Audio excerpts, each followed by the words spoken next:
I think the best way to sum up this video in typical relationship trope terms, it's not you, it's me. Such a ridiculous one-liner that we hear everywhere, right? And it needs to be said, before my 2025 State of the Watch Collection video, I wanted to get this one out, share my thoughts and experiences, and especially why I parted with my Tudor Black Bay.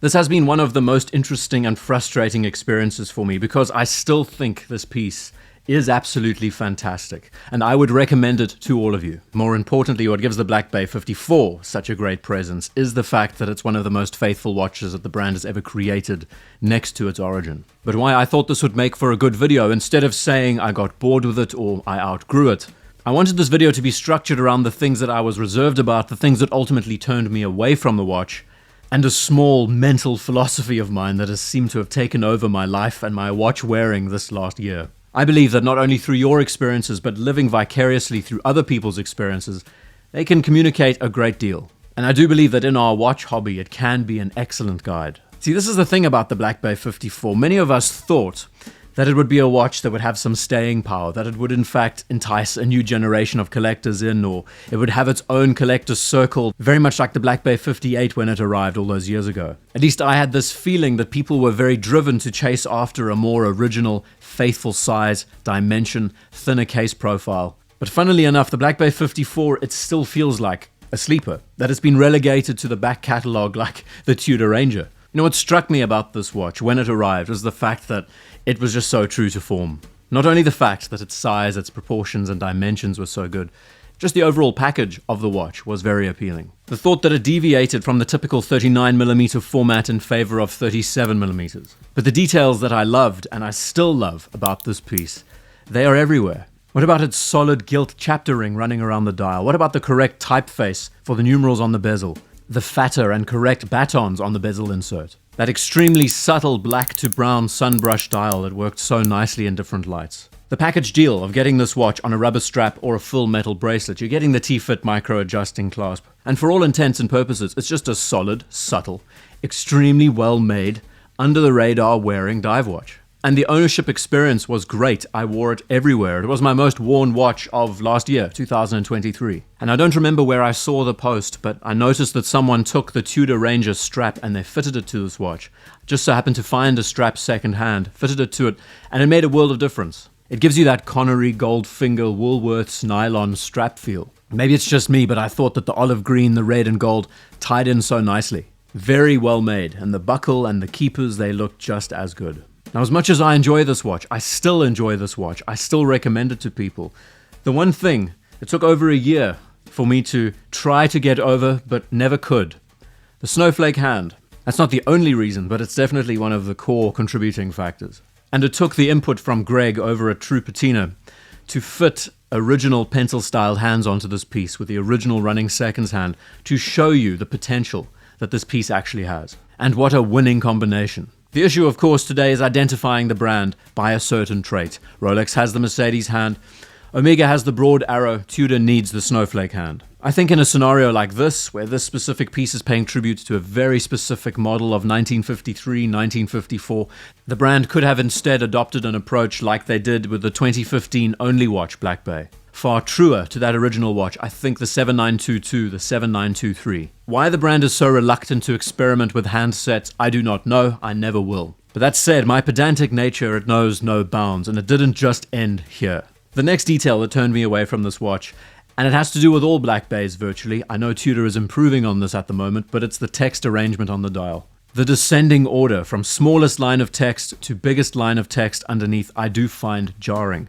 Now there is some congruence when we compare it to the snowflake hand, actually. Now when we look at how the big brother Rolex arranges their text, where they kind of splice it in between, they add the longer text in the middle, the shorter on the top, there does seem to be more of a rhythm with how the paragraph is read. And in fact, when we look over to a watch like the Pelagos FXD, still my favorite watch, for all of the above reasons and this one, the text placement is perfect. Now what Tudor could have done with the Black Bay 54 to make it a little bit more in line with the original watch is to remove officially certified, that third line of text. The two lines of text would naturally marry up with the Tudor Geneva logo and look far cleaner. And so you see, this is the thing. There is so much to admire about this watch. Yes, it looks kind of plain, it looks kind of simple, but it's also faithful. The handset could have been changed to have made it flow better.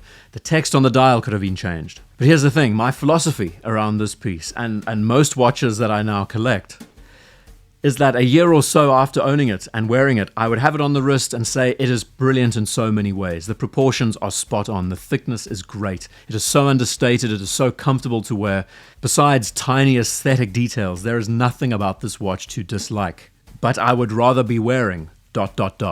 The truth is, the reason why it eventually left had nothing to do with me disliking the watch, but because I was, and I still am, so spoiled for choice. A year or so on, and the Black Bay 54, it just didn't have a place. It didn't necessarily gel with the small collection of watches that I had. Just comparing Tudors side by side.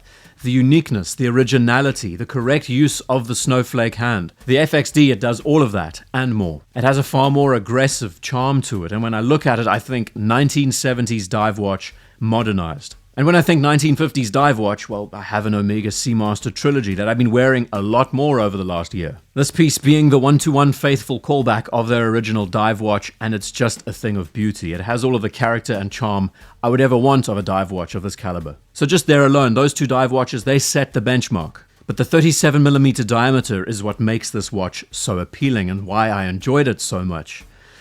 And then I picked up a Rolex Explorer, and well, that is all she wrote. And you don't need me to tell you how the 36mm diameter wears.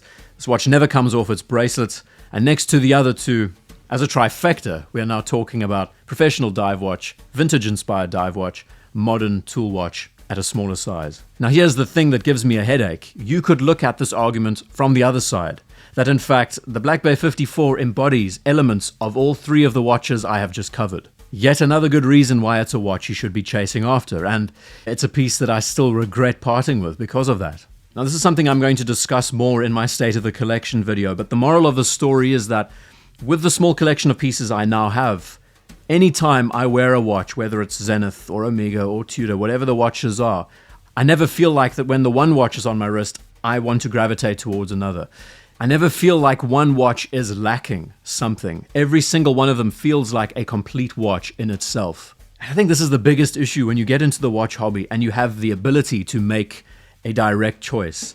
Beggars can't be choosers. When we start in the hobby, we don't necessarily take it all in.